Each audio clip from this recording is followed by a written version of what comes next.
Hello a todos, espero estén o estés más que bien. Esto es lo que sería mi primer top acerca de algo en general. En este caso hablaré, o al menos intentaré hacerlo, sobre procesadores para jugar en lo que va de este año 2022. Aclaro que la mayoría de ellos poseen gráficos integrados, salvo el último.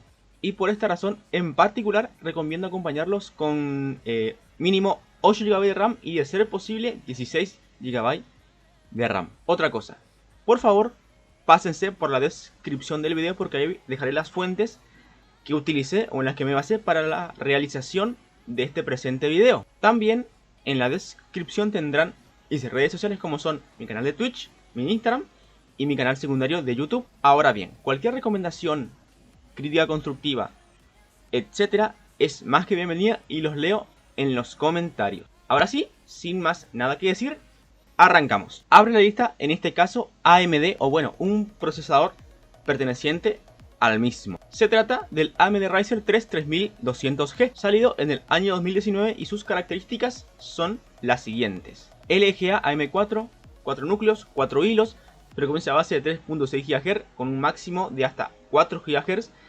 consumo configurable entre unos 45 a 65 watts más o menos, y su gráfico integrado es Vega 8. Bueno, este procesador es capaz de mover juegos como CSGO, Valorant y Fortnite a una tasa de entre 50 a 100 FPS en resolución 1080p y obviamente configurando o toqueteando un poco los parámetros gráficos. Rindiendo menos en Fortnite, sacando una media de entre 50 FPS y bueno, sacando un poco más de pecho con Valorant y CSGO, donde su media de FPS fue de prácticamente 100 FPS en resolución 1080p. Ahora, ¿cuál sería su rendimiento en juegos AAA como por ejemplo GTA V, Cyberpunk y bueno, Red Redemption 2? Bueno, en este caso, este procesador en particular mantiene una media de 30 FPS en dos de estos juegos anteriormente mencionados. Y bueno, solo en uno se podría decir que nos deja un poco tirados, abandonados, ¿no? Con GTA V y Red Redemption 2, este Ryzen 3 3200G los mueve por encima de los 30 FPS en el caso del GTA V. Y bueno, se mantiene muy pegado a los 30 FPS en el caso del Red. Mientras que en Cyberpunk 2077 la verdad que no alcanza los 30 FPS, ni siquiera en resolución 720p, perdón, y en gráficos prácticamente bajo. Sería buena cuestión de ir tocando un poco los parámetros gráficos de cada uno de estos juegos para ver si así podemos o conseguimos más bien uno que otro FPS adicional. Ahora, seguimos con productos de AMD, pero saliendo un poco de la familia de los Ryzen. Y le toca el turno a la familia de los Athlon. En particular al Athlon 3000G, cuyas especificaciones las leo a continuación. LGM4 lanzado el 19 de noviembre del 2019, 4 núcleos, 4 hilos, frecuencia base de 3.5 GHz, gráficos integrados Vega 3 y un TDP de 35 watts más o menos. Esto lo saqué de la propia página del fabricante, o se hace AMD. Aclarar que lo mejor sería acompañar a estos procesadores, como también los anteriores, con un mínimo de 8 GB de RAM y de ser posible un máximo de 16 GB de RAM. Bueno, cortémosla con lo que serían las especificaciones del procesador y vamos a ver qué tal se porta o qué tal rinde con lo que sería el mundo gaming o los juegos en particular. En juegos tipo eSport o competitivos como serían CSGO, Valorant y Fortnite, nos mantenemos por encima de los 60 cuadros por segundo o 60 FPS. Esto en el caso de CSGO y Valorant. Ahora, en el caso de Fortnite, la media está por encima de los 30 cuadros por segundo. Ahora, si nos metemos en un terreno un poco más demandante y queremos viciar a juegos como por ejemplo Call of Duty Warzone, GTA V, Red Redemption 2, y Cyberpunk 2077, el escenario es más o menos el siguiente. En dos de estos títulos anteriormente mencionados, la cosa está por encima de los 30 cuadros por segundo.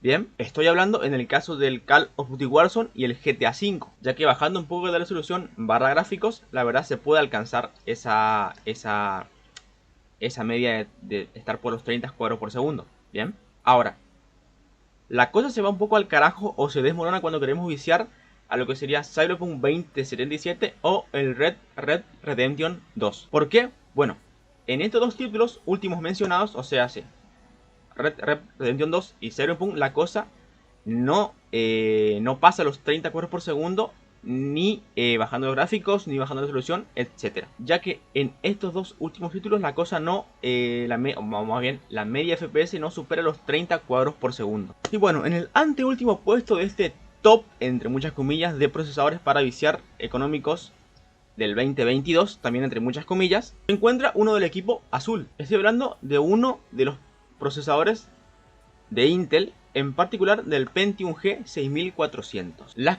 características del mismo son las siguientes: socket 1200 lanzado el 30 de abril del 2022, 2 núcleos, 4 hilos, frecuencia base de 4 GHz, gráficos integrados UHD Intel 610 y con un TDP de 58 watts aproximadamente. De nuevo, esto lo saqué de la misma página del fabricante, o se hace de la misma página de Intel.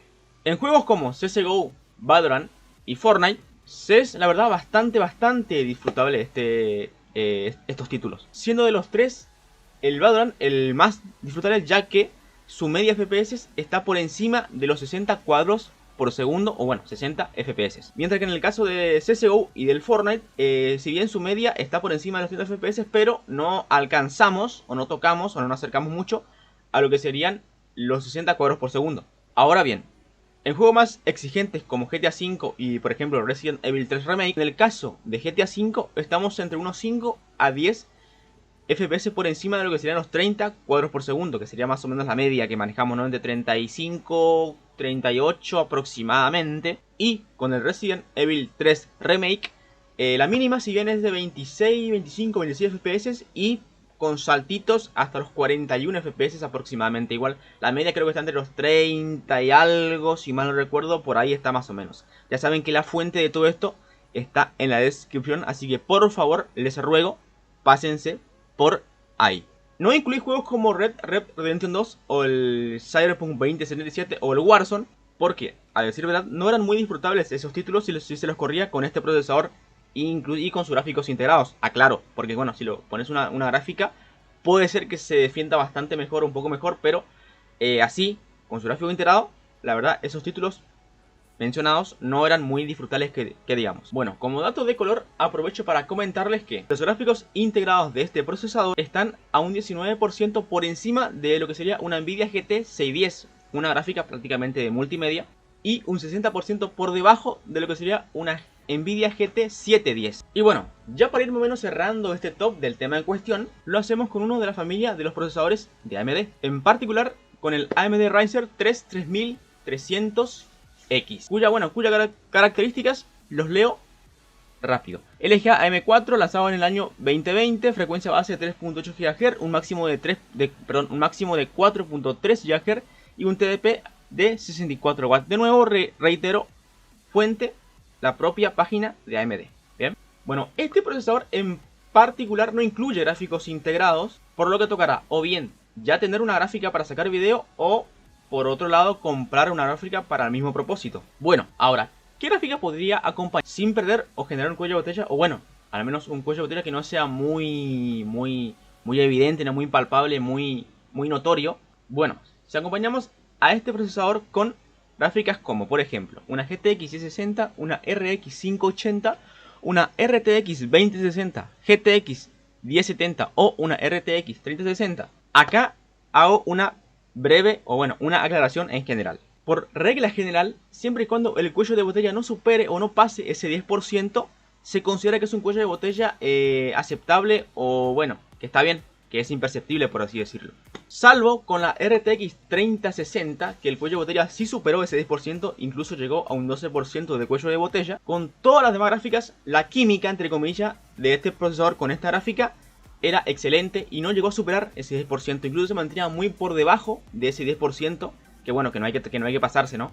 Por ende, a no preocuparse por lo que sería el cuello de botella. Bueno, si la acompañan con una de las gráficas que mencioné anteriormente, ¿no? Salvo la 3060, que bueno, que con esa sí se fue un 2%, subió un 2%, pero salvo con esa, con gráficas inferiores a esa, no deberían de tener. Ahora bueno, está bien, puedo instalar incluso una RTX 3060 a este procesador y bueno, el cuello de botella si bien no es demasiado, pero ¿qué onda con los juegos? ¿Cómo se porta con los juegos? En juegos como Warzone, Fortnite o Cyberpunk 2077, La cosa la verdad pinta bastante bien. Claro que bueno, en uno tenemos más FPS que en otro, pero en los 3 títulos se mantiene por encima de los 30 cuadros por segundo. Claro está que bueno, que dependerá mucho de la gráfica que le pongas, ¿no? Si le pones una GT 610, una 710, es como que no sé si llegará a esa media de FPS, pero bueno, aclaro que dependerá mucho de la gráfica que acompañes o que pongas para que le acompañe a este procesador en cuestión. Por ejemplo, en Warzone, a este procesador en Warzone, acompañándolo con una GTX 1660 Super en resolución 1080p. Gráficos en bajos, la media es de 121 FPS aproximadamente. Y si lo acompañamos con una 3060 Ti, la media de FPS se mantiene sobre los 30 cuadros por segundo en resolución 1080p y gráficos en alto. Y esto pasa, si mal no recuerdo, con el Cyberpunk 2077. Aclaro ese tiro porque acá en mi guión no lo puse, pero bueno, recuerdo que en ese caso con el Cyberpunk pasaba eso. Ahora bueno, como conclusión, si bien los procesadores mencionados anteriormente no son capaces de mover todos los juegos a una mejor calidad, o todos los juegos en general, bueno, salvando el último que requería de una gráfica para sacar video, bueno, para jugar, que es lo mismo prácticamente. Pero si consideramos el precio de estos mismos, podría ser, la verdad, una muy buena opción, ya que bueno, comprando uno de estos procesadores con gráficos integrados, puedes jugar de forma relativamente bien a juegos como eSport, por ejemplo, y bueno, uno que otro juego AAA. Y al mismo tiempo te permite adentrarte un poco en el mundillo de los videojuegos. Y bueno, la desventaja de estos procesadores previamente mencionados, salvo ya saben el último, es que bueno, que debes acompañarlo sí o sí por fuerza de una buena cantidad de RAM. Como dije, ya se hace 8 de RAM o 16 GB de RAM de ser posible. Esto porque bueno, porque al poseer gráficos integrados, parte de estos gráficos integrados lo que hacen es alimentarse un poco de la memoria RAM del sistema para trabajar, por decirlo de alguna forma.